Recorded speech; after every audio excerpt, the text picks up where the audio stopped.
Hello, hello. Welcome out there. This is another edition of the Page Turner. So, just want to welcome everybody that is out there once more. Season 2 of the Page Turner is in full effect. And I just want to thank all those who have supported the broadcast and just really helped me to get things out of the gate, right? Just in order to advance the message of shifting our mindsets about money, technology, life. So for those that are new to the broadcast, that's what really makes the Page Turner broadcast special, right? I combine my experience as a business owner, technology expert, investor, and mentor into just one power pack message that's just really aimed at helping you achieve your personal greatness, or as I like to say, helping you turn the page and write your next chapter. So this season we'll be defining just exactly what that really means, right? Because we really want to focus in on what it really means when we talk about, the page turner. So I believe it'll be even bigger and better season for everyone tuning in. So check out NateThePageTurner.com and just make sure that you're connected on all my social media platforms, and you can listen to the podcast on Spotify, Apple Podcasts, Google Podcasts, and many more. So let's go. So a few weeks ago, right, I'm leaving the house on a grocery store run now. And now I'm almost positive that groceries are my largest monthly expense at this point, right? I get a call from my son and always talking about groceries, got to get groceries. But, this time I actually got a call from my son when I went to the store, and he was like, hey, did you get into that play on Tesla? And now, when we say play, we're talking about trading on the stock market, talking about trading options. So now this was weeks ago, right, when Tesla was on this run up to the stock split, and we actually have been enjoying the volatility of the stock for months. So I was like, oh man, I knew it was something that I needed to do before everybody started saying we were out of stuff for breakfast, and I volunteered to go to the store. So as he was on the phone, I said, look, I don't feel like pulling over to the side of the road so I can look at my phone and look at it, figure it out. I said, my laptop should still be open to my account, so you can just execute a play for me at this strike price up to this amount, and I'll just check it when I get back, right? Now, y'all, I wasn't talking about paper trading this time. I was trusting him with real, live, albeit virtual money. And he was cool about it though, right? He gave me those 2 words that us parents love to hear, from our super energetic and enthusiastic teenagers. He was like, oh, okay. Now, I think I sensed a little hesitation, but that was probably more from hearing me say something I never said before rather than lack of confidence that he could actually execute the same type of trade that he was doing for himself, right? So by the time I got back home from the store, right, my money had doubled. And of course, his had tripled because he was actually in the play before me, right? So here's my point.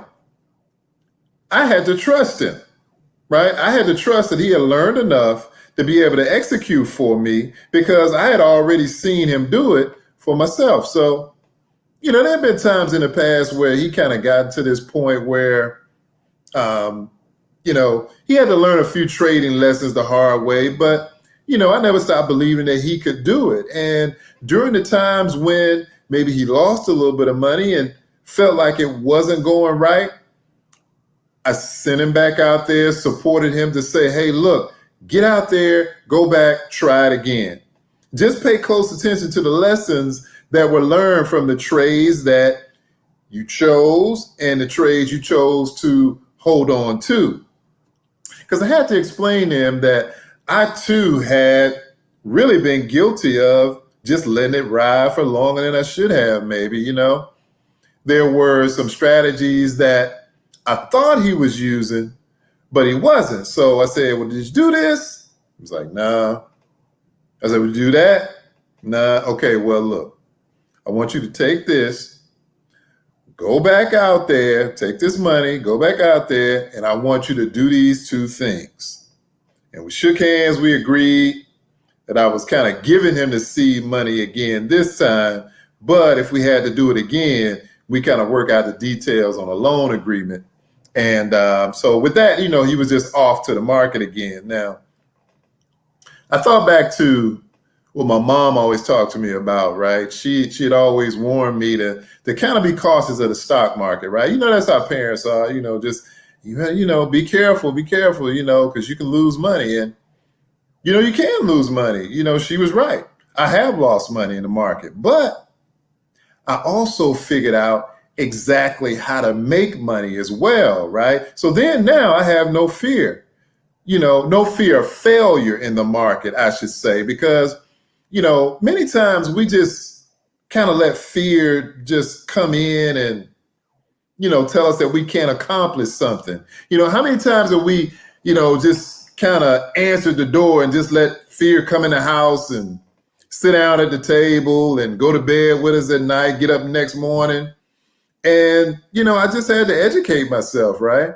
So I could just walk fear right back out the door, right back out the front door and just make it stand outside in the cold while I slammed the door and, just locked it. So now I still know it's out there.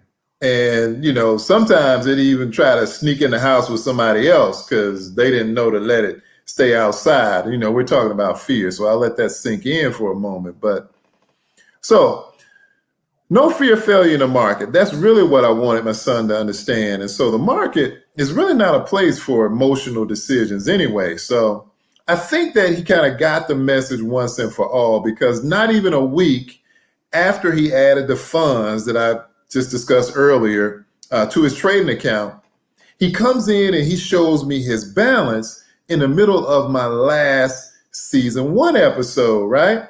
So it took me a minute for it to register because my mind was sort of focused on what I was trying to say. But the long and short of it was that he had just had a $10,000 day. A 10,000. So now some of you who might do this often, trading or things like that, you might say, oh, well, that's nice. And then the rest of you are like, what did he do? And how can I make $10,000? Well, so we'll touch on it a little more about that this season. We'll touch on a little bit more about that. So, but as a tech expert, I really wanted to focus more on the tech. But with so much going on in the world these days, it's really not lost on me that there are people everywhere who could benefit from the knowledge on how to make extra money. So if you're listening on social media and you will be interested in learning more about some of the strategies used to make money in the stock market, just go ahead and comment yes down below when you get this. When you see this video, just go ahead and comment yes down below. And then, we'll just sort of, throughout the season, we'll discuss some of those strategies and we'll go from there. Now, just so that we're clear, there are no guarantees when it comes to making money in the market. But if you're committed to learning and doing what it takes to succeed, then nothing is impossible for you. So just like, months ago, So not months ago, but last night I'm talking to my baby girl, and so she's just all so excited last night. But the thing is that she could finally snap her fingers. Now that was just really cause for excitement for her. So that was just fun to watch last night because I can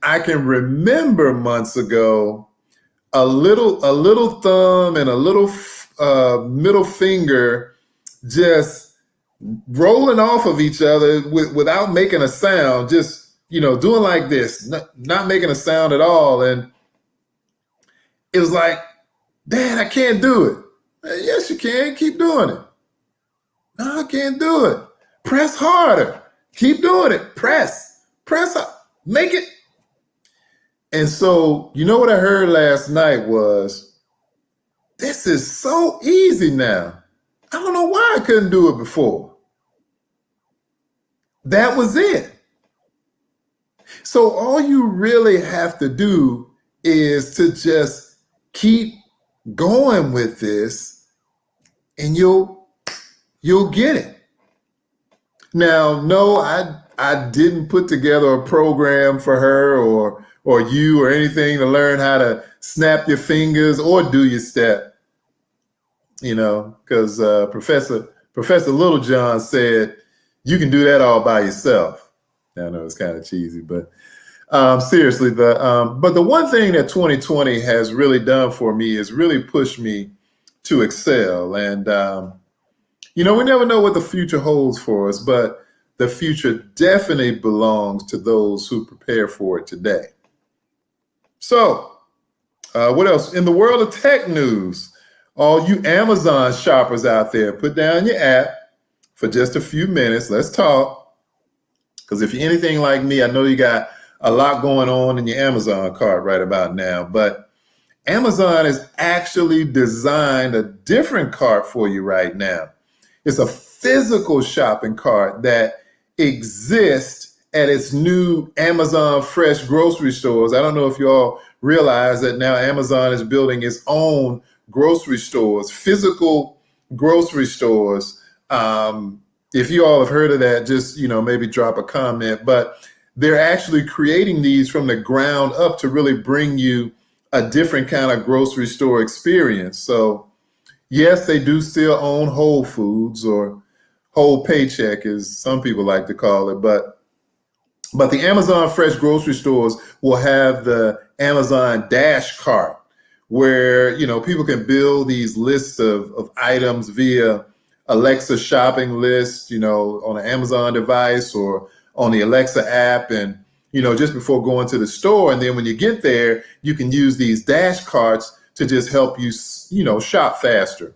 So I saw a demo of where the cart cameras and sensors can actually detect exactly what you place in the cart or take out of the cart, and just keep a running tally of how much your total is before you go check out, which, is always important, especially when grocery shopping is your life like me. So, and now besides grocery shopping, I've run several virtual conferences for organizations over the past week. Some of you probably use Zoom and WebEx and, other platforms as well. But, with this one, I actually included polling and breakout sessions, which is really kind of interesting for me, just, really running that for the first time in these recent conferences that I managed. So, and I did manage to actually get through them. So I'll keep you posted on when I launch another one. And of course, you all are all invited to attend once I, launch another conference. So anyone else out there just become a virtual expert in 2020, you can just let me know in the comments below. But folks, I'm going to go ahead. We want to be brief. I just wanted to come to you, bring you season 2, the beginning of the Page Turner. Just really had to reflect back as season 2 begins, really had to reflect back on the beginning, right? I mean, we're all capable of just really doing something great, and we just have to get started. I mean, that's how it was for me. Just getting started was the key. And so there are many things that you could do right now. For whatever reason, you just not made the effort to begin. So just get started. That's my message for you today. Just get started. I looked around at other people, and I realized I really have to compare myself to anybody else. Just be me, right? I can be great at what I do. So get started, folks, and be great at what you do. Be the absolute greatest that you have ever been, and you will love yourself really for finally making that change. All right? Get started. Get started. started. So again, this is Nate Turner with another edition of the Page Turner, signing off again. Let's go!